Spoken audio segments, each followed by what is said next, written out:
Biografi dan kata-kata bijak dari Muhammad Hatta, Wakil Presiden pertama Republik Indonesia. Muhammad Hatta lahir pada tanggal 12 Agustus tahun 1902, tempat Bukit Tinggi, Sumatera Barat. Muhammad Hatta lahir dari pasangan asal Minangkabau, Muhammad Jamil dan Siti Saleha. Ayahnya memiliki darah keturunan ulama Naqsyabandiyah, Batu Hampar, Sumatera Barat. Di sisi lain, keluarga ibunya adalah pedagang di Bukit Tinggi. Saat Hatta berusia 7 bulan, ayahnya meninggal. Kemudian, ibunya menikah lagi dengan pedagang asal Palembang, Agus Haji Ning. Muhammad Attar merupakan nama lahir yang diberikan kedua orang tuanya. Attar merupakan kata dalam bahasa Arab yang artinya harum. Nama Muhammad Hatta diambil dari tokoh Muslim, yaitu Muhammad Attaillah Al-Sakandari yang mengarang kitab Al-Hikmah. Bung Hatta mengawali pendidikannya di sekolah swasta dan sekolah rakyat yang ada di Bukit Tinggi. Setelah 3 tahun, ia pindah ke sekolah khusus orang-orang berkulit putih, yaitu Europe's Lagere School atau ELS di Bukit Tinggi. Setelah menyelesaikan pendidikan dasar pada tahun 1916, Hatta kemudian melanjutkan pendidikan menengahnya di Mir Uitgebreit Lager Onderwijs, Mulo. Setelah lulus dari Mulo Padang pada tahun 1919, Hatta melanjutkan studinya ke HBS di Batavia dan berhasil menyelesaikan studinya dengan sangat baik. Pada tahun 1921, Hatta melanjutkan pendidikannya ke Rotterdam, Belanda. Ia belajar ilmu perdagangan di Rotterdam School of Commerce, yang kemudian namanya berubah menjadi Rasmus Universiteit. Ia tinggal di Belanda selama 11 tahun. Selagi melanjutkan pendidikan di Belanda, ia juga aktif dalam sebuah organisasi sosial bernama Indische Vereniging atau Perhimpunan Indonesia. Hatta juga mengelola sebuah majalah yang diberi nama Hindia Putera. Saat Hatta memimpin Perhimpunan Indonesia pada tahun 1926, perkembangan pergerakan pemuda di Indonesia banyak diperhatikan dan menuai berbagai komentar di media massa. Pengetahuannya mengenai politik dan masyarakat mulai didapatkan sejak Hatta menjabat sebagai Bendahara Jong Sumatranen Bon Cabang Padang dalam usianya yang masih 15 tahun.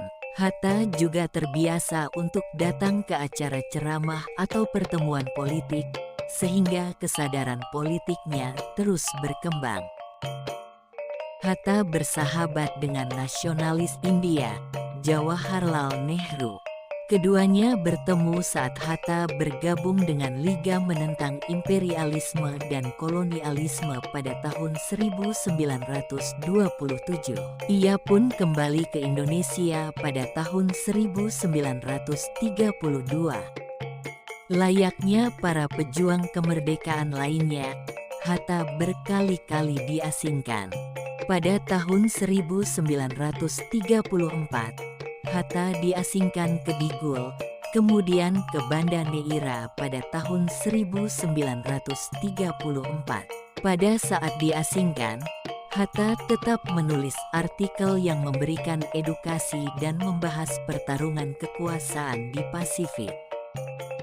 Muhammad Hatta adalah tokoh yang berperan besar dalam persiapan kemerdekaan Republik Indonesia.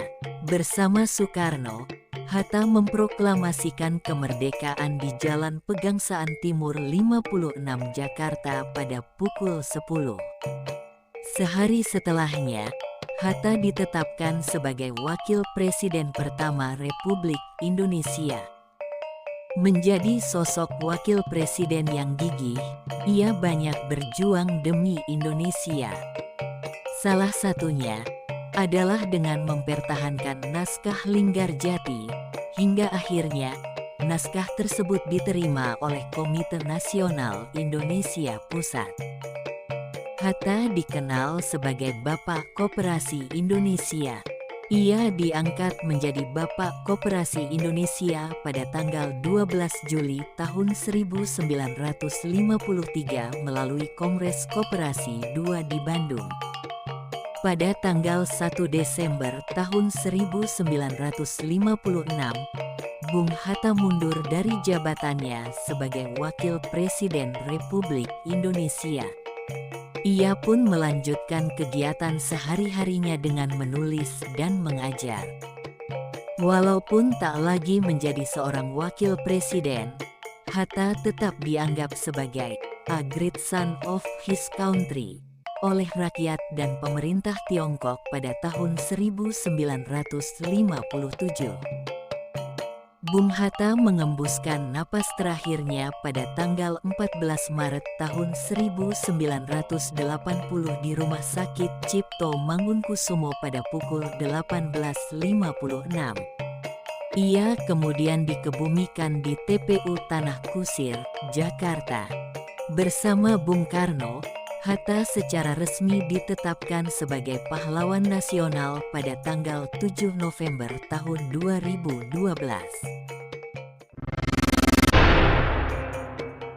Kata-kata bijak dari Muhammad Hatta.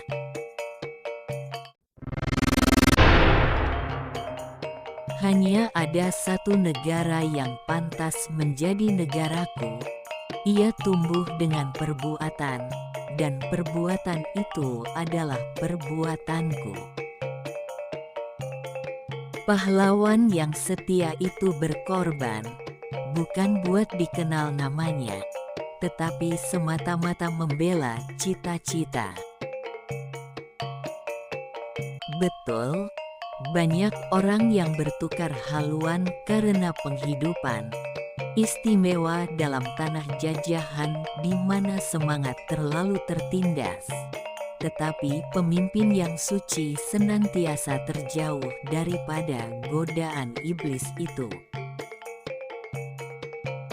Untuk mencapai cita-cita yang tinggi, manusia, pahlawan, melepaskan nyawanya pada tiang gantungan, mati dalam pembuangan, tetapi senantiasa menyimpan dalam hatinya luka wajah tanah air yang duka.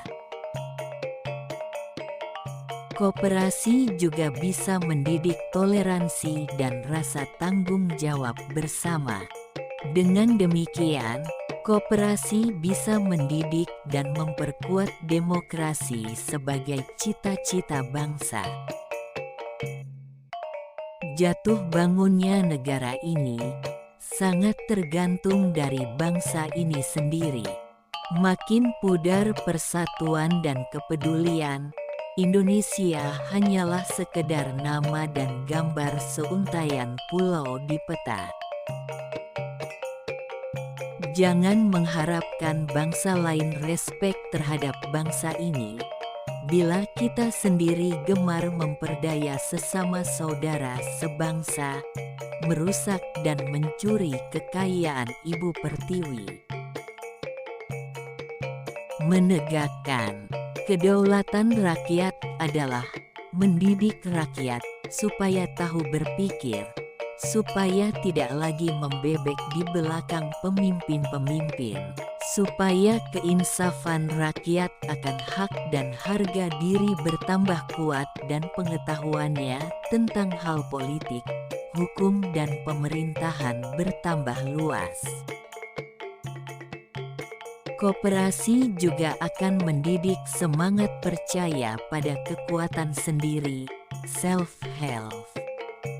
Setidaknya, semangat self-help ini dibutuhkan untuk memberantas penyakit inferiority kompleks warisan kolonialisme. Hari siang bukan karena ayam berkokok, Akan tetapi ayam berkokok karena hari mulai siang. Begitu juga dengan pergerakan rakyat. Pergerakan rakyat timbul bukan karena pemimpin bersuara, tetapi pemimpin bersuara karena ada pergerakan. Selama dengan buku, kalian boleh memenjarakanku di mana saja, karena dengan buku, aku merasa bebas. Membaca tanpa merenungkan adalah bagaikan makan tanpa dicerna. Tuntutlah ilmu lebih dahulu, supaya engkau kelak mempunyai pengetahuan ilmiah sebesar dasar pengetahuanmu dalam praktik nanti. Jangan terburu-buru masuk praktik karena keadaan luar biasa dan gaji sementara. Semuanya itu tidak kekal. Kematian adalah yang terakhir dalam waktu, tetapi sekaligus yang awal dari kekalahan. Filosofi meluaskan pandangan serta mempertajam pikiran, sekaligus berguna untuk menerangkan pikiran dan penetapan hati. Apa yang dilakukan oleh orang setelah mendengar suatu khotbah jauh lebih penting dari apa yang dikatakannya tentang khotbah itu. Apa yang kita lakukan di dunia ini, kelak semuanya akan dipertanggungjawabkan melalui pengadilan Allah. Kita dapat mengukur keberadaan kita terhadap Allah dengan kepekaan kita terhadap penderitaan dan kesusahan orang lain. Kita tidak pernah dapat berkorban begitu besar bagi mereka yang bersedia mengorbankan segalanya bagi kita. Masa depan orang Islam secerah janji-janji Allah.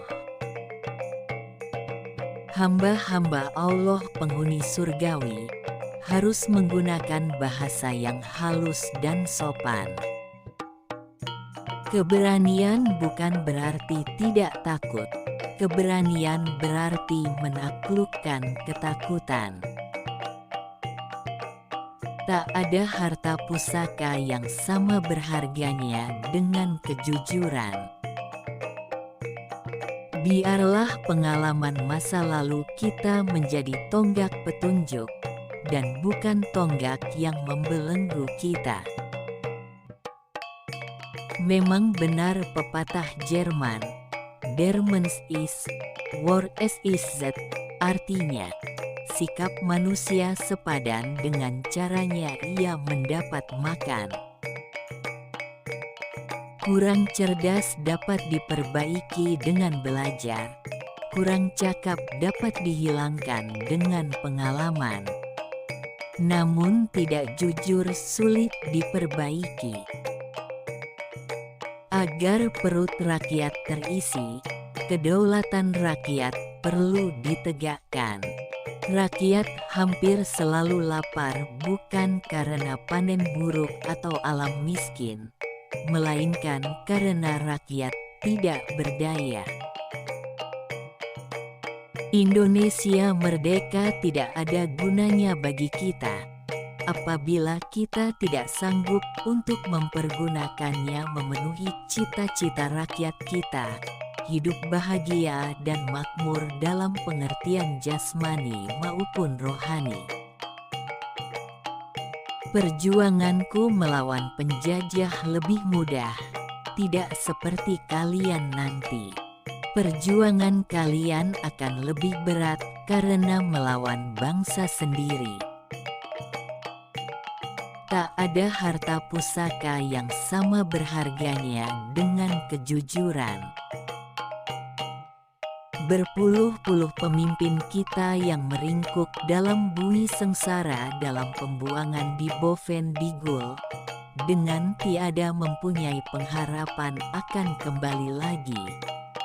Berapakah di antara saudara-saudara yang masih kenal akan nama-nama mereka?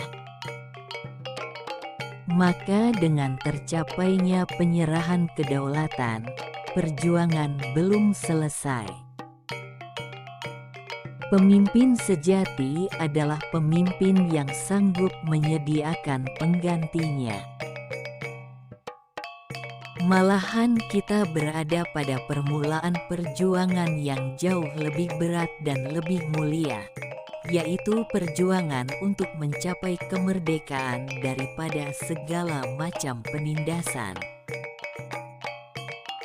Kebudayaan tidak dapat dipertahankan saja. Kita harus berusaha mengubah dan memajukan. Oleh karena kebudayaan sebagai kultur, sebagai barang yang tumbuh, dapat hilang dan bisa maju. Demokrasi bisa ditindas sementara karena kesalahannya sendiri, tetapi setelah ia mengalami cobaan yang pahit, ia akan muncul kembali dengan penuh keinsafan.